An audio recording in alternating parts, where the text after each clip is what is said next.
High traders, welcome back. കഴിഞ്ഞ ദിവസത്തെ market നമ്മൾ ഓപ്പൺ ചെയ്യുന്നതിന് മുമ്പ് അല്ലെങ്കിൽ ഇതിന് തൊട്ട് മുമ്പത്തെ ദിവസം നമ്മൾ പറഞ്ഞായിരുന്നു മാർക്കറ്റ് താഴെ വന്ന് കൺസോളിഡേറ്റ് ചെയ്യുന്നതുകൊണ്ട് അല്ലെങ്കിൽ ഇൻവെർട്ടർ ഹാമർ ഉണ്ടാക്കിയതിനു ശേഷം മാർക്കറ്റിൽ ബോഡി മുകളിൽ ക്ലോസ് ചെയ്തു എന്നുള്ളതുകൊണ്ട് തന്നെ മാർക്കറ്റ് നമ്മുടെ വ്യൂവിനനുസരിച്ച് എന്ത് ചെയ്യണം, മാർക്കറ്റിൽ എന്ത് ചെയ്യണം, ഒരു പുൾ ബാക്ക് തരണം എന്നുള്ളത്. അപ്പോൾ നമ്മൾ ഡൗൺ സൈഡ് ട്രേഡുകൾ പ്ലാൻ ചെയ്യുന്നതിലുപരി ഈ ഒരു ഹൈ ബ്രേക്ക് ചെയ്യുന്ന സമയത്ത് മേലേക്ക് മാത്രമാണ് ട്രേഡ് പ്ലാൻ ചെയ്തത്. നിഫ്റ്റിയിൽ നമ്മൾ ട്രേഡുകളൊന്നും പ്ലാൻ ചെയ്യുന്നില്ല എന്നുള്ളതും, അതിന് പകരം നമ്മൾ ട്രേഡ് പ്ലാൻ ചെയ്യുന്നത് നിഫ്റ്റിയിൽ അല്ലെങ്കിൽ നിഫ്റ്റി ബാങ്കിലാണ് എന്നുള്ളതും പറഞ്ഞിട്ടുണ്ടായിരുന്നു. കറക്റ്റായിട്ട് മാർക്കറ്റ് എന്ത് ചെയ്തു, മാർക്കറ്റ് ഓപ്പൺ ചെയ്തു. അവിടെ നിന്ന് അങ്ങോട്ട് ഒരു ചെറിയ ഗ്യാപ്പിലാണ് ഓപ്പൺ ചെയ്തത് എന്നുള്ളതുകൊണ്ട് മാർക്കറ്റ് എന്ത് ചെയ്തു, ഒരു റിജക്ഷൻ തന്നു. എല്ലാ ദിവസവും മാർക്കറ്റ് ഗ്യാപ്പ് തന്ന സമയത്തൊക്കെ റിജക്ഷൻ തന്നിട്ടുണ്ട്. അതേപോലെ ഒരു സിനാരിയോ എന്ന് പറയുന്നത് 2 ക്യാൻഡിൽസ് റെഡ് ക്യാൻഡിൽ തന്നു കഴിഞ്ഞാൽ പിന്നെ എന്ത് ചെയ്തിട്ടുണ്ട്, അത് റിവേഴ്സിൽ വന്നിട്ടുണ്ട്. കഴിഞ്ഞ ദിവസങ്ങളൊക്കെ നോക്കിയാൽ അറിയാൻ പറ്റും. ഒന്നല്ലെങ്കിൽ 2 ക്യാൻഡിൽസ് പിന്നെ റെഡ് ക്യാൻഡിൽ ആവണം, അതല്ലെങ്കിൽ കഴിഞ്ഞ അല്ലെങ്കിൽ തൊട്ട് മുമ്പത്തെ ക്ലോസിങ്ങിൻ്റെ അവിടെ വരും, റിവേഴ്സിൽ തരും എന്നുള്ളതായിരുന്നു. അതിനുശേഷം പിന്നെ എന്ത് ചെയ്യും, ഒരു ഫേക്ക് ബ്രേക്ക്ഔട്ട് കാണിച്ച് ആ ഒരു റിവേഴ്സലിന് ശേഷം മേലെത്തിയിട്ട് റിവേഴ്സിൽ അല്ലെങ്കിൽ റെസിസ്റ്റൻസിലെത്തി റിവേഴ്സിൽ കാണിക്കുന്ന തരത്തിലായിരുന്നു മാർക്കറ്റ് മൂവ് ചെയ്തത്.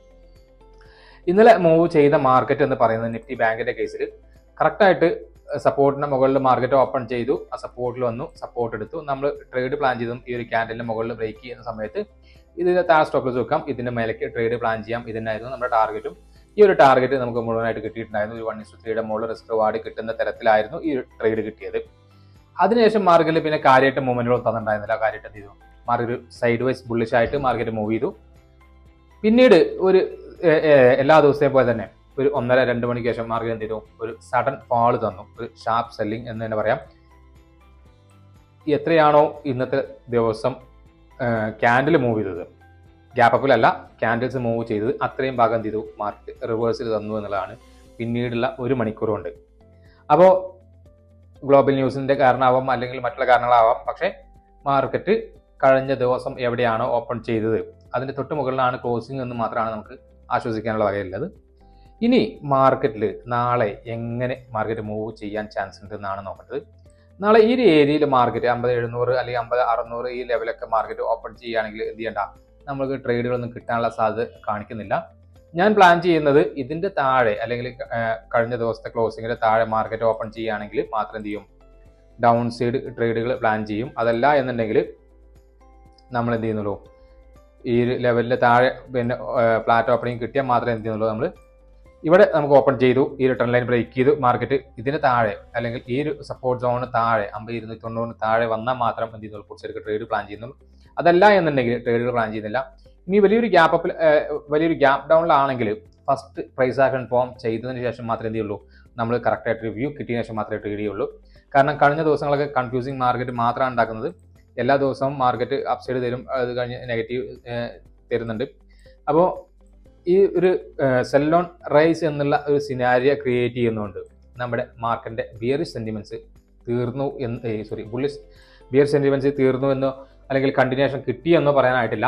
കാരണം മാർക്കറ്റിൽ ഇപ്പം നിൽക്കുന്ന ലെവല് മാർക്കറ്റിനെ സംബന്ധിച്ച് ഒരു ക്രൂഷ്യൽ ലെവലാണ്. ഈ ഒരു ലെവല് ബ്രേക്ക് ചെയ്ത് കഴിഞ്ഞാൽ മാർക്കറ്റ് എന്ത് ചെയ്യാം, കഴിഞ്ഞ 50,000 എന്നുള്ള ലെവൽ ടെസ്റ്റ് ചെയ്യാൻ വരാം. അതിനുശേഷം മാർക്കറ്റിൽ ഒരു ഫ്രീ ഫാൾ തരാനുള്ള സാധ്യത ഉണ്ടായതുകൊണ്ട് നമുക്ക് ഈ ലെവലുകൾ ഇത് കഴിഞ്ഞ ക്ലോസിംഗ് എന്ന് പറയുന്ന ഈ ലെവൽ ബ്രേക്ക് ചെയ്യുന്നതിരെ മാർക്കറ്റിൽ വെയിറ്റ് ചെയ്യാം. അതിനുശേഷം എന്ത് ചെയ്യാം, ട്രെൻഡ് കണ്ടിന്യൂഷൻ നമുക്ക് എക്സ്പെക്ട് ചെയ്യാം എന്നുള്ളതാണ്.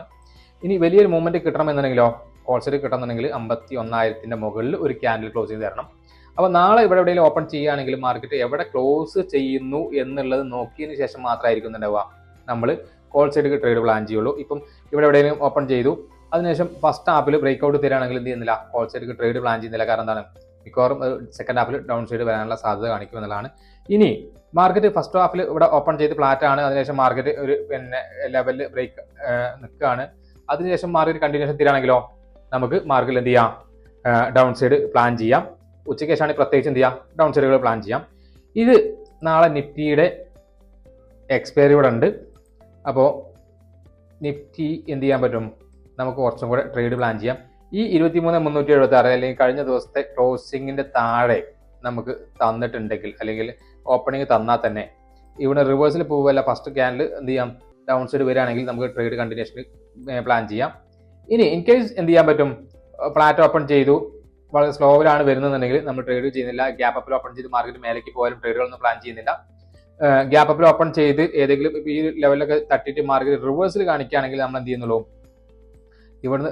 ഇവിടെ കൺസോൾട്ടേറ്റ് ചെയ്ത് റിവേഴ്സിൽ കാണിക്കുകയാണെങ്കിൽ ചിലപ്പം ചെറിയ സ്റ്റോപ്പ് ലോസിൽ വല്ല ട്രേഡ് കിട്ടുകയാണെങ്കിൽ എന്ത് ചെയ്യും, നമ്മൾ ഡൗൺ സൈഡ് ട്രേഡ് പ്ലാൻ ചെയ്യും. ഇതിന്റെ മുകളിൽ ഈ ഒരു ഏരിയയുടെ മുകളിൽ ക്ലോസ് ചെയ്യാത്ത അത്രയും നേരം നമ്മൾ എന്ത് ചെയ്യുന്നില്ല, ട്രേഡ് കോൾ സൈഡിലേക്ക് പ്ലാൻ ചെയ്യുന്നില്ല.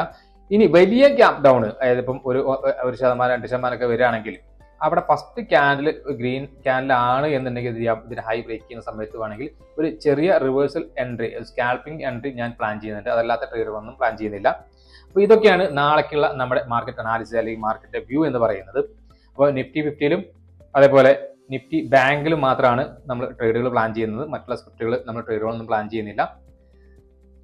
ഈ ഒരു വ്യൂ മാത്രമേ നമുക്ക് പറയാനുള്ളൂ. ഇതിൽ ഉച്ചയ്ക്ക് ശേഷം മാർക്കറ്റ് ഡൗൺ സൈഡോ അപ്പ് സൈഡോ പോവുകയാണെങ്കിൽ പ്രോപ്പർ സ്റ്റോപ്പ് ലോസ് ഉണ്ടെങ്കിൽ എന്ത് ചെയ്യാം, നിങ്ങൾക്കും ട്രേഡുകൾ പ്ലാൻ ചെയ്യാൻ പറ്റും.